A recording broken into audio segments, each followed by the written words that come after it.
बाबा साहब ने इन लोगों को जाकर कहा, अरे तुम लोग भेड़ बकरी की संतानें नहीं हो, तुम लोग शेर की संतानें हो। और अगर यकीन नहीं आता तो जाओ जाकर देखो भीमा कोरेगांव का स्तंभ, तुम लोग शेर की संतानें हो, अपने आप को भेड़ बकरी मत समझो। अरे कि पिताजी मेरे साथ ऐसा क्यों यह बर्ताव करता है, नाई मेरे बाल क्यों नहीं काटता, मुझे बैलगाड़ी में क्यों नहीं बिठाते, मुझे पानी पीने के लिए क्यों नहीं देते। क्या जवाब दिया पता है पिताजी ने? राम जी बाबा ने बाबा साहब से कहा कि यही व्यवस्था तुझे बदलनी है, यही व्यवस्था तुझे बदलनी है। इस मनुस्मृति के कानून में बाबा साहब को कीचड़ का पानी पीने के लिए मजबूर कर दिया गया था। बाबा साहब ने ऐसा संविधान बना दिया कि आज हम लोग बिस्लेरी का पानी पीते हैं।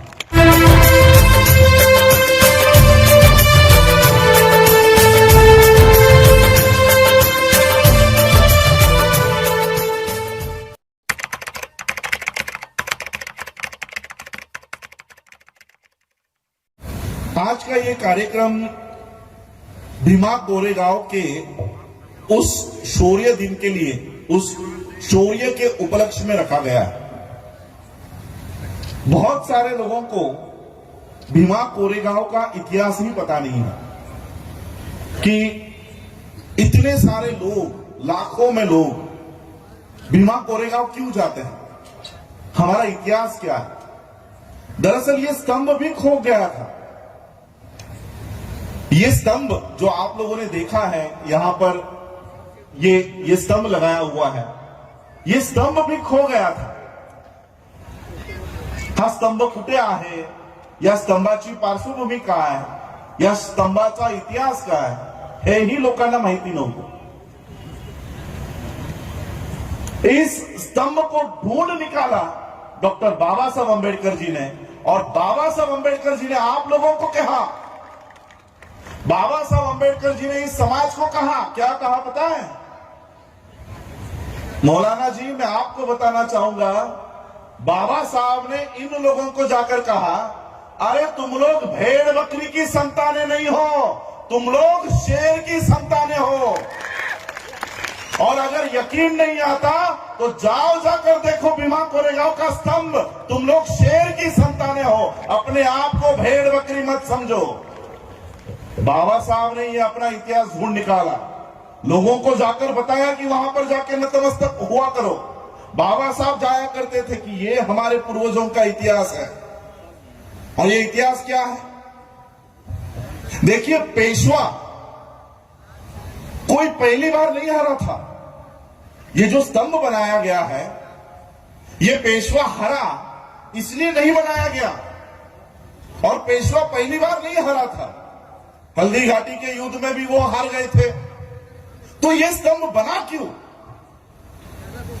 बाकी युद्ध में जब पेशवे हार गए थे तब कोई स्तंभ नहीं बनाया, भारत में कोई स्तंभ नहीं बनाया। लेकिन अंग्रेजों ने जब पेशवा ये लड़ाई हारे तब ये स्तंभ वहां पर बनाया। क्यों बनाया पता है?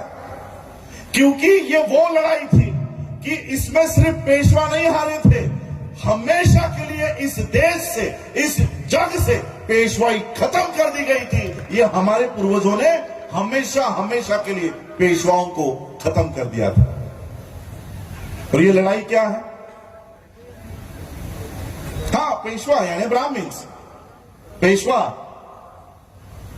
यानी ब्राह्मण्स। बाबा साहब अंबेडकर हमेशा एक बात किया करते थे। बाबा साहब कहते थे, देखो आज मुझे वो कोट नहीं करना है, आज की परिस्थिति अलग है। बाबा साहब कहते थे वैसे तो सारा ब्राह्मण, सारे देश के ब्राह्मण ये षड्यंत्र करते हैं, लेकिन पूना के ब्राह्मण ज्यादा षड्यंत्र कराएंगे। ये पूना में ही, नगर जिले में ही आता है। वहां पर परिस्थिति ऐसी थी कि वहां के ब्राह्मणों ने, वहां के पेशवाओं ने अछूत माने जाने वाली जातियों को इतने निर्बंध डाल दिए गए थे, उनके ऊपर इतना अन्याय किया था, इतना अत्याचार किया था कि अछूत समझे जाने वाली जातियों को उन्होंने रास्तों के ऊपर चलने से भी निर्बंध डाले थे।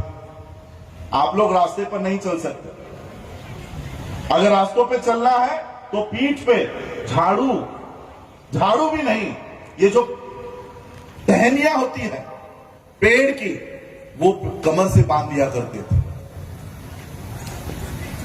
हम लोग अगर चले तो हमारे पैर के निशान भी ये जमीन पर नहीं पड़ने चाहिए। वो पीछे हमारे जो कमर पे लगी हुई जो टहनी है, वो जो झाड़ू है, वो झाड़ू उसको मिटाते मिटाते चलती थी। हमारी थूक भी जमीन पर ना पड़े, और ये जमीन पर पड़ी हुई थूक पेशवाओं को, ब्राह्मणों को अपवित्र ना कर दे, इसलिए उन्होंने गले में सबके मड़के हांडी बांध दी थी। सोचो, ये किसी जानवर के साथ नहीं हो रहा है, इसी देश के लोगों के साथ हो रहा है। एक ऐसा वर्ग जिनके गले में हांडी बांध दी गई, एक ऐसा वर्ग जिनके पीठ पे झाड़ू बांध दिया गया। अगर आज भी मैं घूमता हूं, बिहार में जाता हूं, उत्तर प्रदेश में जाता हूं, आज भी सवर्ण ठाकुर अगर कोई आता है तो निचले जाति समझने वाले लोग सीट पर, जैसे आप कुर्सियों पे बैठे ना, वो कुर्सी पे नहीं बैठ सकता।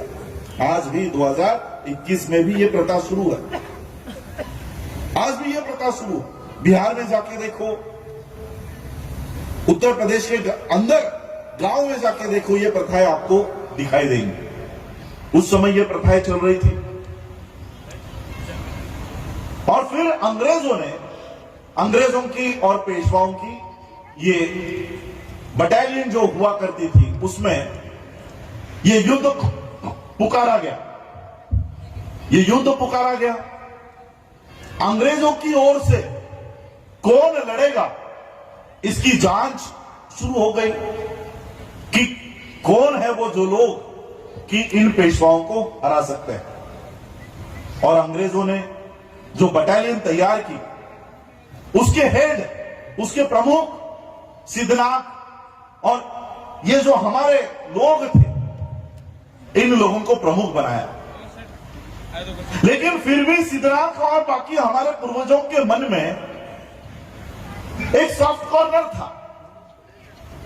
उनके मन में यह था कि ये पेशवा, ये ब्राह्मण भी हमारे ही लोग हैं, ये हमारे ही भाई बहन है, हम इनको नहीं मारना चाहते, हम इनके साथ युद्ध नहीं करना चाहते। अंग्रेज हमारे सगे नहीं है, हमारे सगे हमारे देश के लोग हैं। तो सिद्धनाथ और उनकी जो बटालियन के हेड थे, ये पेशवा से जाके मिले और पेशवाओं को उन्होंने कहा कि हम आपके विरोध में युद्ध नहीं लड़ना चाहते, हम आपके विरोध में युद्ध नहीं लड़ना चाहते, लेकिन जो निर्बंध आप लोगों ने डाल रखे हैं हमारे ऊपर, हमारे गलियों में, हमारे गले में हांडी डाली है, हमारे पीठ पे झाड़ू बांध दिया है, हमें अधिकार नहीं दे रहे हो, चलने का अधिकार नहीं देते हो, पढ़ने का अधिकार नहीं देते हो, ये निर्बंध, सारे के सारे निर्बंध आप हमारे ऊपर से हटा दो, ये सारे निर्बंध हमारे हटा दो। पेशवाओं ने सिद्धनाथ को जवाब दिया कि सुई पता है ना आपको, कपड़े सीते हो आप लोग, उसकी एक सुई होती है, सुई धागे वाली, उस सुई के नोक पर बैठे इतने भी अधिकार हम आपको नहीं देंगे, इतने भी अधिकार नहीं देने वाले। जब सिद्धनाथ को यह जवाब मिला, तब उन्होंने कहा ऐसी बात है, अब हम लड़ेंगे और अपने अधिकार छीन कर लेंगे। सोचो क्या जज्बा होगा। 500 लोग थे, कितने, 500। ना उनके हाथ में तलवारें थी, ना उनके हाथ में भाले थे, ना उनके हाथ में बंदूकें थी, ना उनके पास घोड़े थे, ना उनके पास हाथी थे। पैदल, पैर में जूते भी नहीं, भीमा नदी के पात्र में ये लड़ाई चली।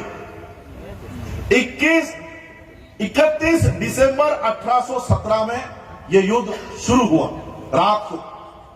वैसे युद्ध चलता रहता था रात के समय में, ये बंद हुआ करता था। जब सिद्धनाथ ने यह घोषणा कर दी कि हम ये युद्ध लड़ने वाले हैं, 30,000 पेशवाओं की फौज थी। 30,000 पेशवाओं के पास तलवारें थी, भाले थे, बंदूकें थी, घोड़े थे, हाथी थे, उनके पास सारे साधन 30,000। जब सिद्धनाथ ने घोषणा कर दी कि हम लड़ाई लड़ेंगे, हम लड़ाई लड़ेंगे, 30,000 पेशवाओं में से 2,000 पेशवा डर गए। अरे ये लड़ने वाले हैं, हम इनके सामने नहीं लड़ सकते। 2,000 पेशवा भाग गए। अब कितने बचे? 28,000। लड़ाई कितनों में हुई? 500 महारों के बीच और 28,000 पेशवाओं के बीच। आप लोगों ने वो डायलॉग सुना है, तेरे जैसे 56 देखे करके? सुने कि तुझा सारखे 56 बघितले? इस डायलॉग का, इस स्टेटमेंट का उदम भी हमसे हुआ है। 28,000 पेशवा, 500 महार। एक महार ने कितने काटे हैं? 56। और यही से वो मन, यही से वो स्टेटमेंट प्रसिद्ध हुई कि तेरे जैसे 56 देखे। और ये युद्ध शुरू हुआ। एक तरफ 500 महारों के पास ना तो घोड़े थे, ना तो हाथी थे, ना कोई साधन थे। ठंड में 31 दिसंबर 1817 के रात के इस ठंड में ये युद्ध चल रहा था। और सिर्फ एक ही भावना इन लोगों में थी, इन हमारे पूर्वजों में थी कि अगर ये युद्ध हम हार गए तो हमारे आने वाली नस्लें गुलाम रहेंगी, और इसलिए किसी भी हालत में हमें इस गुलामी से आजाद होना है। ये पेशवा से नहीं लड़ रहे थे, हमारे हजारों सालों की गुलामी को नष्ट करने के लिए लड़ रहे थे। और जब ये युद्ध हुआ, ये हमारे पूर्वज, इन्होंने 28,000 पेशवाओं का खात्मा किया। पेशवाई वहां पर नष्ट हुई, पेशवाई हमेशा के लिए खत्म हो गई। और इसी वजह से अंग्रेजों ने इन शूरवीरों के नाम से, इन शूरवीरों के याद में, ये भीमा कोरेगांव का स्तंभ नगर जिले में, जिस भीमा नदी के पात्र में ये लड़ाई हुई, वहीं पर यह स्तंभ उन्होंने उनके याद में, शौर्य की याद में वहां पर खड़ा किया। लेकिन पेशवाओं ने क्या किया, मैं इसके आगे और तो आप लोगों को बताऊंगा, इतना तो आप लोगों को पता। पेशवाओं को यह दर्द था कि हमें कोई हरा नहीं सकता था, या अगर हम हार भी गए तो भी पेशवाई कभी नष्ट होने नहीं दी। लेकिन इन लोगों की वजह से पेशवाई खत्म हो गई। जब अंग्रेजों ने इनको सरेंडर होने के लिए कहा, अपनी पेशवाई नष्ट करने के लिए कहा, तब इन्होंने सिर्फ एक कंडीशन रखी। ठीक है, हम तो हार गए हैं, पेशवाई तो अब खत्म होनी है। उन्होंने एक कंडीशन रखी कि ठीक है, हम अपना राजपाट सब समेट लेते हैं, लेकिन ये जो महार बटालियन है इसे बंद करो। ये जो महार बटालियन है, जिन्होंने हम लोगों को हराया है, ये आपको बंद करनी होगी। मैंने जैसे आपको कहा कि अंग्रेज कोई हमारे सगे तो थे नहीं। पेशवाओं की बात को मानकर अंग्रेजों ने, जिन लोगों ने उनको जीत हासिल करके दी, उसी बटालियन को अंग्रेजों ने बंद करवा दिया, उसी बटालियन को बंद करवा दिया। और उसमें मेरे परदादा जी थे, परदादा नहीं क्या कहोगे आप लोग, परदादा के पिताजी खापर, माझे खापर पणजोबा रामजी आंबेडकर। रामजी आंबेडकर की नौकरी चली गई, वो आप सभी लोगों को पता है। मेरे ख्याल से आपके यहां पर अभी सीरियल भी शुरू हो गई है, तो आप लोग देख रहे हो। उसी बटालियन में रामजी बाबा थे और उनकी नौकरी चली गई। वो अंतिम सांस तक अंग्रेजों से लड़ रहे थे, अंग्रेजों से लड़ रहे थे कि अरे हम आपके पक्ष से लड़े हैं, इतनी बड़ी जीत आपको हासिल करके दी है, आप हमारी ही बटालियन बंद कर रहे हो। रामजी बाबा ने बहुत संघर्ष किया उस बटालियन को शुरू करने के लिए, लेकिन उनके जीते जी वो बटालियन शुरू नहीं हुई, वो बटालियन शुरू नहीं हो पाई। और जब बाबा साहब बड़े हुए, बाबा साहब पढ़ाई लिखाई करके जब भारत में वापस आए, तब उन्होंने अपने पिता का अधूरा रहा हुआ सपना, उस महार बटालियन को फिर से शुरू करवा दिया, जो आज तक चल रही है, जो आज तक है। बाबा साहब ने इस महार बटालियन को अंग्रेजों को बताया कि अरे ये महार बटालियन इतना बड़ा पराक्रम उन्होंने किया है कि आप लोगों ने उनके याद में ये शौर्य स्तंभ वहां पर खड़ा किया और आपने उनको ही बंद करवा दिया। और फिर ब्रिटिशरों से ये बटालियन फिर शुरू हो गई। मिलिट्री में आज भी ये बटालियन काम करती है। अब इतना इतिहास सभी लोगों को पता है, इसके आगे भी कुछ बातें हैं जो बाबा साहब से संबंधित है, वो हमारे लोगों को आज तक नहीं पता। बाबा साहब वहां पर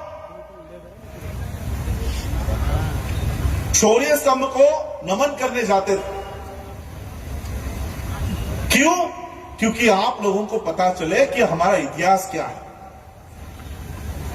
इसलिए बाबा साहब ने आप लोगों को कहा कि जो लोग अपना इतिहास भूल जाते हैं वो कभी इतिहास बना नहीं पाएंगे।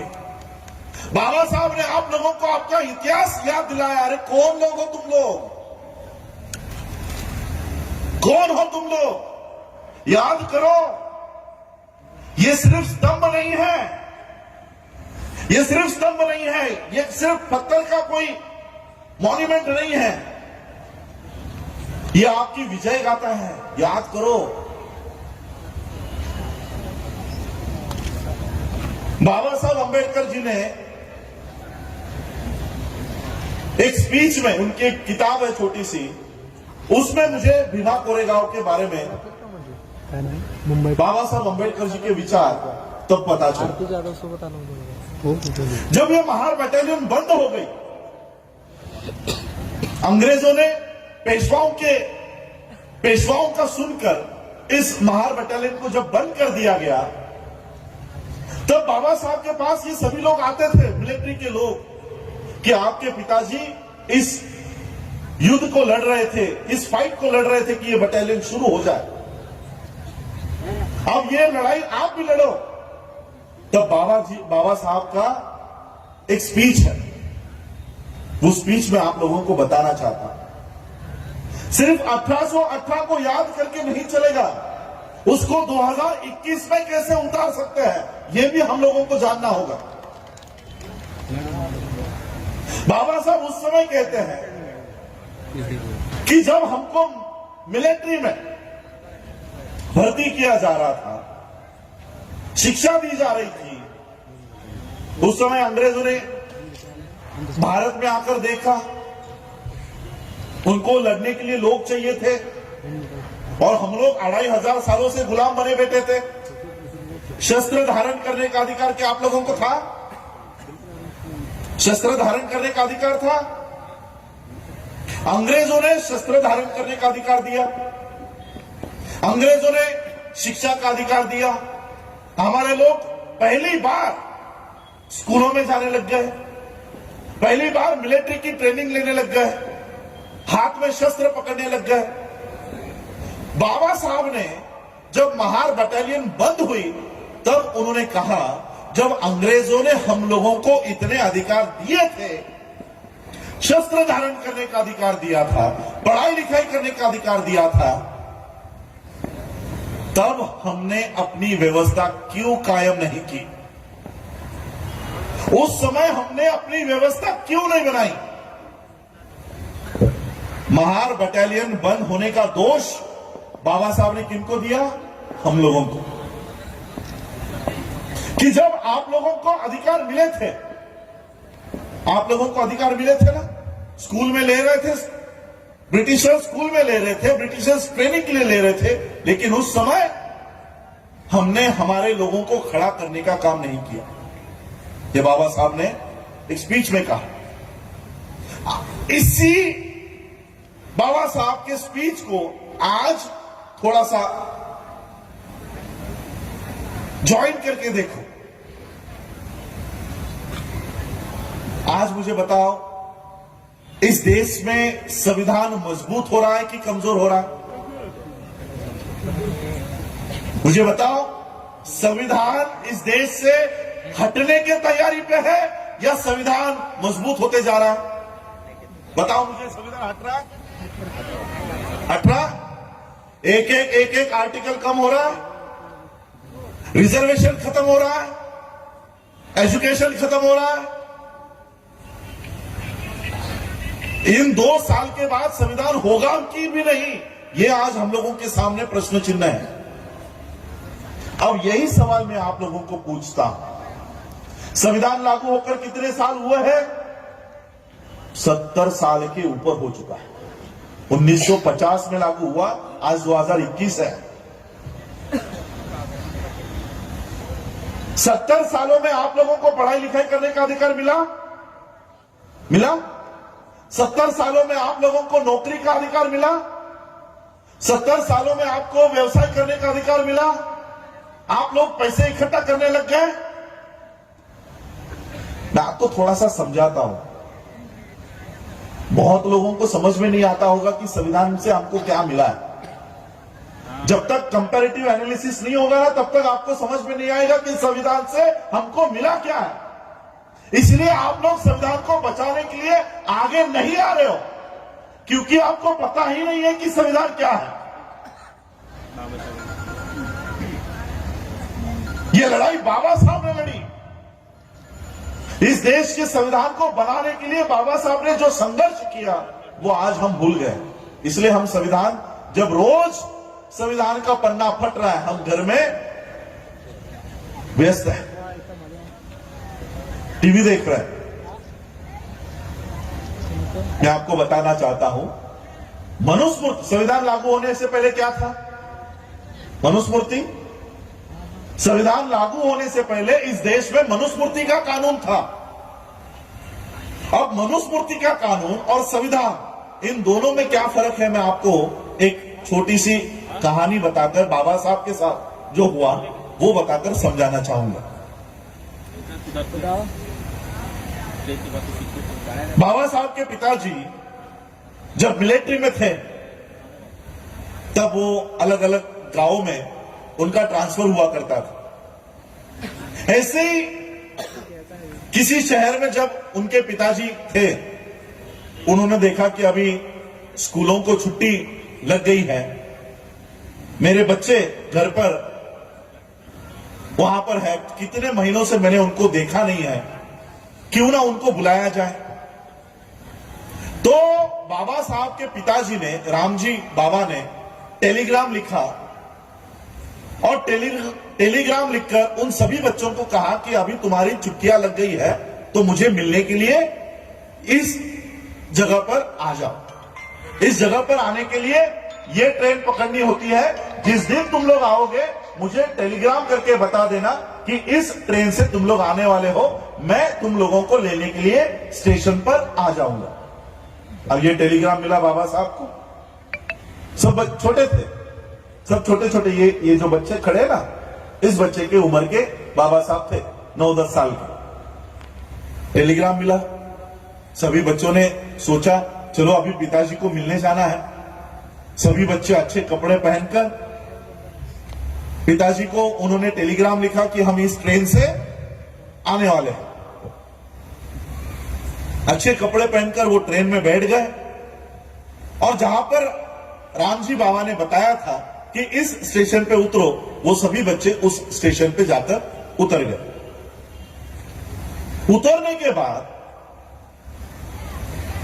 बाबा साहब के पिता को पता ही नहीं कि बच्चे कौन से ट्रेन में आने वाले, क्योंकि वो टेलीग्राम जो बाबा साहब ने लिखा था वो उनके पिताजी को मिला ही नहीं था। अब पिता को पता नहीं कि बच्चे स्टेशन पर है। बच्चे बाबा साहब राह देख रहे कि हमारे पिताजी आएंगे और हमको लेकर जाएंगे।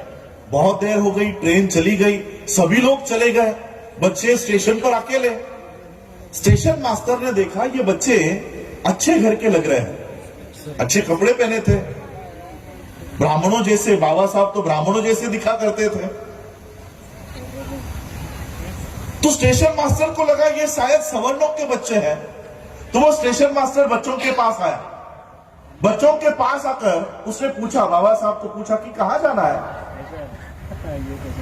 तो बाबा साहब ने वो खत दिखाया, टेलीग्राम दिखाया कि मेरे पिताजी मिलिट्री में है, ऑफिसर है, उन्होंने हमको बुलाया है, लेकिन शायद मेरा टेलीग्राम उनको नहीं मिला, इसलिए वो हमको मिलने के लिए नहीं आए। तो उस स्टेशन मास्टर ने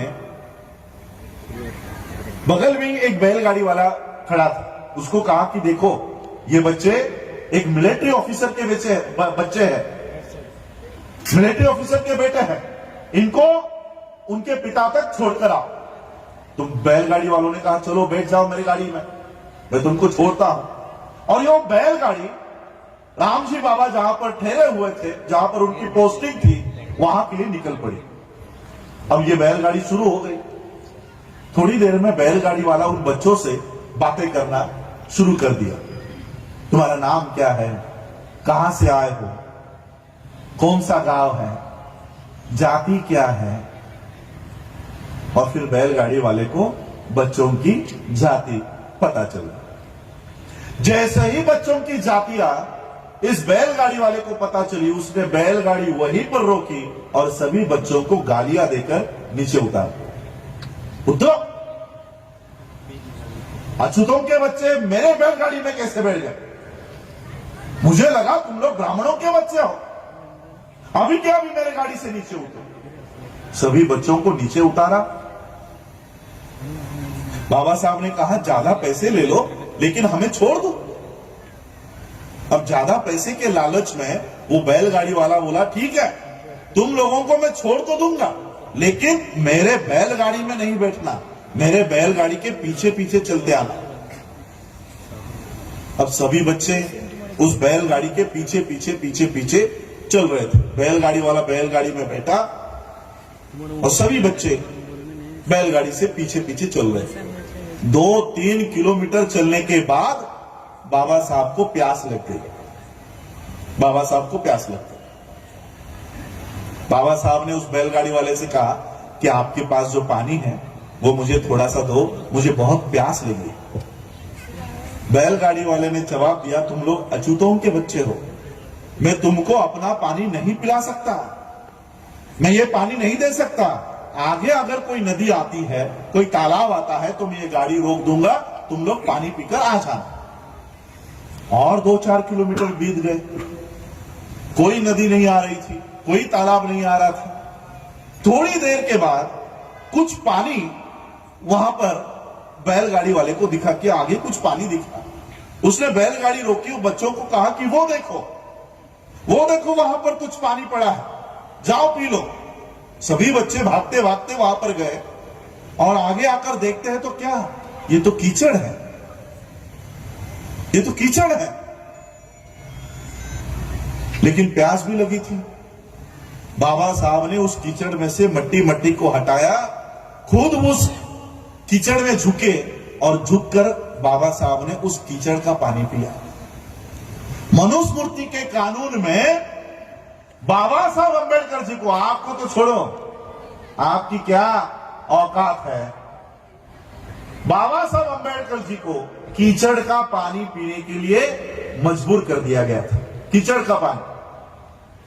बाबा साहब वो पानी पिए, कपड़े गंदे हो गए थे, मुंह गंदा हो गया था, मट्टी लग गई थी, पूरा बदन मट्टी लग गया था। बच्चे अपने पिता के पास पहुंच गए। पिता ने देखा ये मेरे बच्चों की क्या अवस्था हो गई है, क्या हुआ इनके साथ। राम जी बाबा ने बाबा साहब को पूछा कि ये क्या हालत बना रखी है, क्या हुआ तुम्हारे साथ। बाबा साहब ने सारी हकीकत अपने पिताजी को बताई कि पिताजी मेरे साथ ऐसा क्यों यह बर्ताव करता है, नाई मेरे बाल क्यों नहीं काटता, मुझे बैलगाड़ी में क्यों नहीं बिठाते, मुझे पानी पीने के लिए क्यों नहीं देते। क्या जवाब दिया पता है पिताजी ने? राम जी बाबा ने बाबा साहब से कहा कि यही व्यवस्था तुझे बदलनी है, यही व्यवस्था तुझे बदलनी है।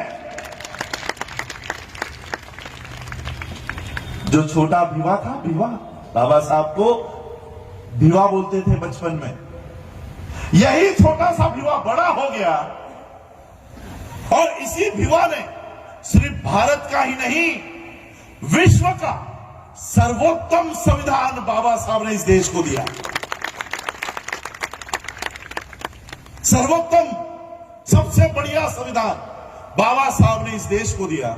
जिस मनुस्मृति के कानून में बाबा साहब को कीचड़ का पानी पीने के लिए मजबूर कर दिया गया था, बाबा साहब ने ऐसा संविधान बना दिया कि आज हम लोग बिस्लरी का पानी पीते हैं। समझ में आ रहा है क्या है संविधान? नहीं समझा? जिस मनुस्मृति के कानून में बाबा साहब अंबेडकर जी को बैलगाड़ी में बैठने के लिए नहीं दिया गया था, जो बैलगाड़ी वाला बाबा साहब को बैलगाड़ी में नहीं बिठाया करता था, उन्हीं बाबा साहब अंबेडकर जी ने ऐसा संविधान बना दिया कि आज हम लोग हवाई जहाज उड़ाते हैं। हवाई जहाज, लंदन, अमेरिका, कनाडा, यह है संविधान। और जो बाबा साहब ने महार बटालियन बंद होने पर कहा था, वही मैं आप लोगों को कहना चाहता हूं। महार बटालियन बंद होने पर बाबा साहब ने कहा कि आप लोगों को जब यह अधिकार मिल गया था, पढ़ाई लिखाई करने का अधिकार मिल गया था, नौकरी करने का अधिकार मिल गया था, तब आपने अपनी व्यवस्था क्यों नहीं बनाई? खुद के स्कूल क्यों नहीं बनाए? खुद की नौकरियां क्यों नहीं बनाई? खुद के व्यवसाय क्यों नहीं खड़े किए?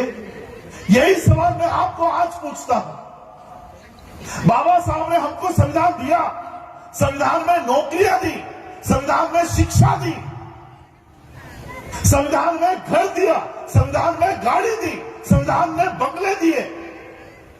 संविधान का राज इस देश में है, तब तक हमने अपनी व्यवस्था। स्कूलों में आप लोग रिजर्वेशन लेते हो, रिजर्वेशन खत्म, स्कूल खत्म। बाबा साहब की जयंती आती है हर साल, हर साल बाबा साहब की जयंती आती है। ये पिछली जयंती हम लोग मना पाए नहीं, घर में थे। एक हफ्ते में 14 अप्रैल 2020 के एक हफ्ते बाद ऑनलाइन एक न्यूज पढ़ी मैंने। ऑनलाइन न्यूज क्या थी पता? डॉक्टर बाबा साहब अंबेडकर जी की जयंती नहीं होने की वजह से, बाबा साहब अंबेडकर जी की जयंती नहीं मनाई गई, इस वजह से भारत के अर्थ को, भारत के इकोनॉमिक को 1500 करोड़ का, 1200 करोड़ का फटका बैठा है। कितना? 1200 करोड़। आप लोग बाबा साहब की जयंती के लिए कितना रुपया खर्च करते हो? एक साल में 1200 करोड़। ये कौन सा आंकड़ा है पता है? सिर्फ शहरों का आंकड़ा है। ये आपके गांव में, गलियों में जो छोटी छोटी जयंतियां होती है, उसका आंकड़ा नहीं है। जयंती के लिए हम लोग पेंट करते हैं, घर को पेंट करते हैं, नई गाड़ी लेते हैं, नए कपड़े लेते हैं, मिठाई लेते हैं, लाइटिंग लगाते हैं, फटाके लगाते हैं, ऑर्केस्ट्रा मंगाते हैं, स्टेज लगाते हैं, प्रोग्राम करते हैं ना। इतना सारा खर्चा होता है। टोटल खर्चा एक जयंती का कितना है पता है? 2200 करोड़ रुपए का खर्चा है सिर्फ भारत का। 2200 करोड़ की एक जयंती हम एक साल में मनाते हैं। जो लोग इतना खर्चा करते हैं उनकी एक स्कूल नहीं है, उनकी एक स्कूल नहीं है। स्कूल के लिए हमको कहा जाना पड़ता है? गुरु ब्रह्मा, गुरु विष्णु, गुरु देवो महेश्वरा, इनके दरवाजे में जाना पड़ता है। हमारी स्कूल नहीं। हम आज तक सरकारी नौकरियों के ऊपर निर्भर है कि यहां पर पोस्टिंग निकली तो अर्जी कर दूंगा, यहां पर पोस्टिंग निकली तो अर्जी कर दूंगा। हमारी इंडस्ट्रीज नहीं, और हो नहीं सकती। ऐसा नहीं है। कितना रुपया देते हो आप लोग भारत को? एक दिन में 1200 करोड़ सरकार के आंकड़ों के अनुसार। जो लोग सरकार को एक दिन में 1200 करोड़ रुपए देते हैं, उनकी 10 करोड़ की एक यूनिवर्सिटी नहीं। और ये आप लोग हो। ऐसे भी नहीं कि अडानी अंबानी पैसे दे रहा है, ये आप लोगों के जेब से जा रहा है। इसलिए बाबा साहब ने उस समय कहा कि जब महार बटालियन चल रही थी तब खुद की व्यवस्था क्यों खड़ी नहीं की? यही सवाल मैं आपको पूछता हूं कि आज जब संविधान इस देश में है तब हम अपनी खुद की व्यवस्था क्यों खड़ी नहीं करते? क्यों हमको बार बार किसी और के दरवाजे पर जाने की नौबत आती है? स्कूल के लिए, नौकरी के लिए, व्यवसाय के लिए, अस्पताल के लिए। क्या है आपका खुद का कोई अस्पताल इस बसव कल्याण में? कोविड के सिचुएशन में हमारे कितने सारे कार्यकर्ता बेड नहीं मिला इसलिए मर गए। है हमारा खुद का अस्पताल? है खुद का अस्पताल हमारे पास?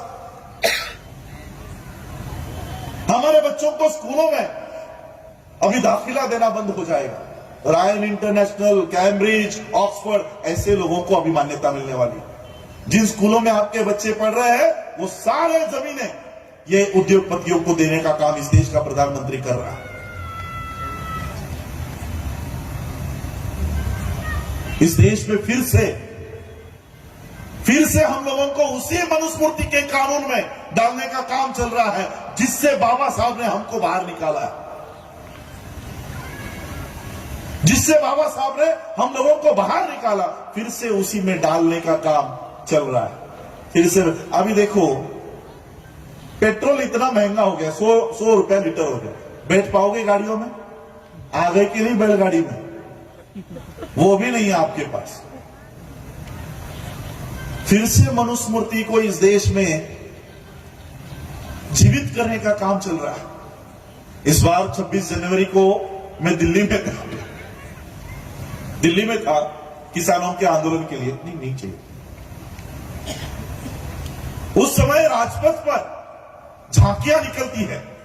पहली बार इस देश में, पहली बार, मौलाना जी मैं आपको बताना चाहूंगा कि पहली बार मनु की झांकी निकली। मनु, जिसने मनुस्मृति लिखी, जिसने कहा कि ये सारे लोग, इनको पढ़ाई लिखाई करने का अधिकार नहीं है। अगर कोई पढ़ाई के शब्द सुन लेता है तो कान में शीशा पिघला के डाला जाए। ऐसे व्यक्ति की झांकी देश का प्रधानमंत्री निकालता है, जिसने ये लिख के रखा है कि ये लोग अगर पढ़ाई लिखाई बोलते भी है तो इनकी जबान काट दी जाए। ऐसे आदमी की झांकी राजपथ पर निकल रही है। 2 साल में किस दिशा में आप लोग जा रहे हो ये आप लोगों को समझना होगा। और हम लोग क्या बोल रहे हैं? वो सीए का कानून तो मुसलमानों के लिए है, हमारा कुछ नहीं है। वो किसान का बिल तो किसानों के लिए है, हमारा कुछ नहीं है। ये इस तरह से आप लोगों को विभाजित कर रहे हैं, आप लोगों को विभाजित कर रहे हैं। सीए का कानून आ जाए तो सिर्फ मुसलमान को आगे आना है, किसान बिल बने तो सिर्फ किसान को आगे आना है। कल आपके लिए कौन आएगा? और इसलिए मैं आज आप लोगों को यह बताना चाहता हूं, उस समय भी यह 500 500 बैटल ऑफ भीमा कोरेगांव है ना, इसमें 500 के 500 महार नहीं थे, इसमें मराठा थे, इसमें मुसलमान थे। यानी पेशवाओं को खत्म करने का काम इस देश के लोगों ने किया है। ज्यादा संख्या में महार कम्युनिटी के लोग थे, लेकिन मुसलमान भी उसमें थे, उसमें मराठा भी उसमें शामिल थे।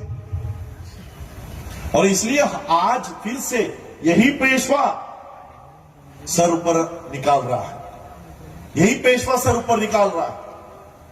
देखिए, शाहीन बाग का आंदोलन में शाहीन बाग में भी शामिल था। शाहीन बाग का आंदोलन मेरे ख्याल से 6 महीने से ऊपर चला होगा। कोविड के लिए उन्होंने उठा दिया। किसानों का आंदोलन अब 2 महीने से ऊपर चल रहा है, लेकिन शाहीन बाग का आंदोलन चलने के बावजूद भी सीए को रद्द नहीं किया। किसानों का 2 महीने से आंदोलन चल रहा है, लेकिन अभी भी किसानों का बिल रद्द नहीं किया। और आप कौन लोग हो पता है? आप कौन हो पता है? एक दिन सिर्फ रास्तों के ऊपर उतर गए थे, पूरी पेशवाई को खत्म कर दिया था। अरे अभी तो जागो,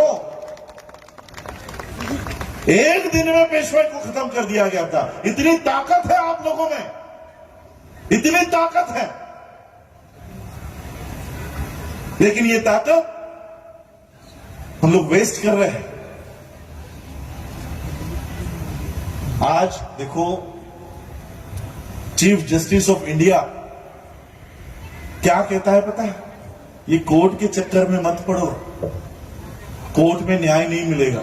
चीफ जस्टिस कह रहा है। ये बात हम 5 साल से कह रहे थे। अच्छा हुआ चीफ जस्टिस ने ही बोल दी। ये व्यवस्था हो गई है, पूरा प्रशासन, पूरा मीडिया, पूरा राज्यसभा, पूरा लोकसभा, विधानसभा अलग अलग राज्यों की, ये सारी बाबा साहब के संविधान को हटाने का, मिटाने का काम कर रही है। ये संविधान नहीं है, ये आपका वो सुरक्षा कवच है जो बाबा साहब आपको देकर गए थे, जो बाबा साहब ने आपको दिया। इसलिए आज अगर हम सुरक्षित हैं इस देश में, तो वो संविधान की वजह से। ये संविधान सिर्फ आपके लिए नहीं, चाहे वो मुसलमान हो, चाहे वो क्रिश्चियन हो, चाहे वो बौद्ध हो, यहां तक कि सवर्णों को भी बाबा साहब ने सुरक्षा दे दी कि जाओ तुम लोग भी ऐश करो। इसलिए मैं आप लोगों को आज बैटल ऑफ भीमा कोरेगांव के इस सूर्य दिन पर यही याद दिलाने के लिए आया हूं। आपको लगता होगा मेरे रास्तों के ऊपर आने से क्या होगा? हम लोग संख्या में कम है, हम लोग इस देश में संख्या में कम है। आपको लगेगा हम लोग अनुसूचित जाति के लोग हैं, एससी के लोग हैं, गांव में हमारे 10 घर होते हैं, हम कैसे इतनी बड़ी व्यवस्था को टक्कर दे सकते हैं? मुस्लिम कम से कम संख्या में तो ज्यादा है, कम से कम इकट्ठा तो है, हम तो इकट्ठा भी नहीं रहते हैं। आज एक घर यहां पर है तो दूसरा घर 10 किलोमीटर के बाद है। लेकिन मैं आपको फिर याद दिलाना चाहता हूं कि आप वो लोग हो, आप उनकी संतानें हो जिन्होंने 28,000 पेशवाओं को काट डाला था। ऐसे लोगों के आप संतानें हो, ऐसे लोगों के आप वंशज हो। इसलिए संख्या कम है, इसलिए बोलना नहीं है, विरोध नहीं करना है। ये ऐसा नहीं करो। और देखो समय भी अभाव है, मेरे ख्याल से 10 बजे तक का ही समय होगा, तो फिर मैं और ज्यादा आप लोगों का समय नहीं लूंगा। ठंड भी आप लोगों को लग रही होगी और कुछ लोगों को शायद बात अपनी रखनी होगी। मैं आप लोगों को सिर्फ इतना ही, 10 बजे का टाइम नहीं है तो मुझे कहा है कि 10 बजे का समय की लिमिट नहीं है, तो फिर मैं कंटिन्यू करता हूं। देखिए, संविधान से कितना बड़ा फर्क हमारे जीवन में हुआ। बाबा साहब ने जो हमको संविधान दिया, संविधान मिलने से पहले हम अलग अलग जातियों में बैठे थे, अलग अलग जातियों में थे और उन जातियों को वही काम चिपकाया गया था। आपके यहां पर भी कोई जातियां होंगी, जैसे आपके यहां पर बाल काटने वाली जाति है, उसको क्या बोलते हैं? हमारे यहां पर नाई कहते हैं। हजाम नाई, नाई नाई जाति के लोग सिर्फ बाल काटेंगे। वो कितना भी पढ़ लिख गया फिर भी बाल ही काटेगा। दूसरा, चमार जाति के लोग ये सिर्फ जूता बनाएंगे, जूता पॉलिश करेंगे, जूता बनाएंगे, चमड़े का काम करेंगे, चमड़ा साफ करेंगे, बस वही करेंगे। कितना भी बड़ा बन जाए सिर्फ वही काम करेगा। संविधान से पहले, संविधान लागू होने से पहले हर जाति को अपने अपने काम करने पड़ते थे, अपने अपने ही काम करने पड़ते थे, दूसरे का काम नहीं कर सकते थे। बाबा साहब ने संविधान लिख दिया, सबको बराबरी का हक दे दिया। संविधान से पहले यहां पर महिलाएं बहुत बैठी है, इसलिए मैं आप लोगों को बताना चाहूंगा, हमारी चमार जाति के स्त्रियों को, महिलाओं को जब वो गर्भवती होती थी 8 महीने 9 महीने, तो उसको सपना आता था। चमार जाति के स्त्री को क्या सपना आता था पता? चमार जाति के स्त्री को सपना आता था कि सामने के पेड़ के नीचे वो मोची बैठता है, चमार बैठता है, लोगों के जूते बनाता है, लोगों के जूते पॉलिश करता है और सारे पैसे वो कमाता है। आज वो 50 साल का है, मेरे पेट में आज 9 महीने का गर्भ है। जब मेरा बच्चा बड़ा हो जाएगा, 20-25 साल का हो जाएगा, तब सामने के पेड़ के नीचे बैठने वाला जो चमार है ये बूढ़ा हो चुका होगा, ये मरने को आया होगा। फिर मेरा बच्चा जाके उस पेड़ के नीचे बैठेगा और सबके जूते पॉलिश करने का काम मेरा बच्चा करेगा और सारे पैसे मेरे बच्चे को मिलेंगे। ऐसे सपने आते थे चमार जाति के महिलाओं को। नाई जाति के महिलाओं को 9 महीने की गर्भ धारण किए महिला को सपना आता था कि सामने के पेड़ के नीचे वो नाई बैठता है, लोगों के बाल काटने का काम करता है। आज वो 50 साल का है, मेरा बच्चा जब 25 साल का हो जाएगा तब मेरा बच्चा जाकर उस पेड़ के नीचे बैठेगा और सबके बाल काटने का काम मेरा बच्चा करेगा और सारे पैसे मुझे मिलेंगे। अब बाबा साहब ने संविधान दे दिया, बराबरी का हक दे दिया, शिक्षा का अधिकार दे दिया। आज हमारे महिलाओं को, चाहे वो चमार जाति की हो, नाई जाति की हो, माली जाति की हो, किसी भी जाति की हो, आज क्या सपना आता है पता है हमारी महिला को? आज मेरे पेट में 9 गर्भ का बच्चा है। सुप्रीम कोर्ट का जज आज 50 साल का हो गया। मेरा बच्चा जब 25 साल का हो जाएगा तब ये सुप्रीम कोर्ट का जज रिटायर होने को आया होगा और जैसे ही वो रिटायर होगा मेरा बच्चा जाकर उस सुप्रीम कोर्ट के कुर्सी के ऊपर जाकर बैठेगा। और ये हुआ है। आज हमारे गवई साहब सुप्रीम कोर्ट के चेयर में बैठे हैं, ये भी बाबा साहब की बदौलत है, बाबा साहब के संविधान की बदौलत है। उस समय ये भीमा कोरेगांव का स्तंभ हमारे शौर्य की निशानी, आज भी हमारे शौर्य की निशानी है। लेकिन एक शौर्य की निशानी आज भी हमारे हाथों में है जिसे हमें बचाना है, और वो है इस देश का संविधान। इस देश के संविधान पर, इस देश के संसद में, राज्यसभा में ऐसे लोग आ गए हैं जो इस देश के संविधान को हटाना चाहते हैं, मिटाना चाहते हैं। आप लोगों में हिंदू मुसलमान का झगड़ा लगाना चाहते हैं, सीए एनआरसी जैसे कानून लाकर लोगों को विभाजित करना चाहते हैं, किसान बिल लाकर आप लोगों की जमीनें हड़पना चाहते हैं, प्राइवेटाइजेशन डिसइन्वेस्टमेंट के कानून बनाकर आपकी नौकरियां छीनना चाहते हैं।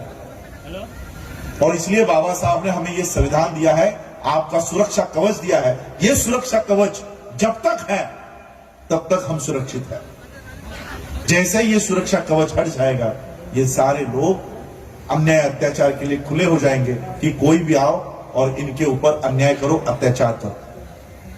मैं फिर से आपको जाते जाते यही बात कहूंगा, बाबा साहब ने आप लोगों को उस समय याद दिलाया था, आपके पूर्वजों को याद दिलाया था, अरे अपने आप को भेड़ और बकरी मत समझो, आप लोग शेर की संतानें हो, सिंह के छावे हो। और यही मैं आज आप लोगों को याद दिलाकर अपनी बात को, अपनी वाणी को यही विराम दूंगा।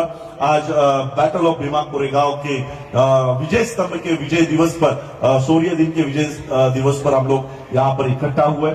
मैं उसके लिए आप सभी लोगों का तहे दिल से, आप लोगों ने, आयोजकों ने मुझे यहाँ बुलाया, उसके लिए आभार व्यक्त करता हूँ। और आप लोगों ने मुझे सुना, उसके लिए भी मैं आप लोगों की तहे दिल से शुक्रिया अदा करता हूं। और जो बात मैंने कही कि अपनी व्यवस्था बनाओ, अपनी खुद की व्यवस्था बनाओ, कितने साल तक किसी और के स्कूलों में जाकर एडमिशन मांगोगे? कितने साल तक किसी और के अस्पताल में जाकर बेड मांगोगे? अपनी व्यवस्था बनाओ। और इस व्यवस्था बनाने का काम मैं खुद कर रहा हूं। अपनी यूनिवर्सिटी का पूरा नियोजन हमने किया है। 1 साल में हम अपनी यूनिवर्सिटी बना रहे हैं। हमारे खुद के स्कूल होंगे, खुद के कॉलेज होंगे। हमारे बच्चे गुरु ब्रह्मा और गुरु विष्णु के चरणों में नहीं जाएंगे, बुद्ध बसवन्ना और बुद्धा के और बाबा साहब के चरणों में जाएंगे, उनके इतिहास को पढ़ेंगे। हमारे खुद के अस्पताल होंगे, हमारी खुद की बैंक होगी। इसके ऊपर हम काम कर रहे हैं। और इसके लिए मैं आप लोगों को कहना चाहूंगा, जिस संविधान के माध्यम से बाबा साहब ने आपको नौकरियां दी है, आपको बंगले दिए हैं, आपकी गाड़ियां दी है, उसमें से आपका हिस्सा बाबा साहब ने जो व्यवस्था बनाई है, उस व्यवस्था को निर्माण करने के लिए आपको लगाना होगा। इतना ही कहता हूं और रुकता हूं। जय भीम, जय भारत।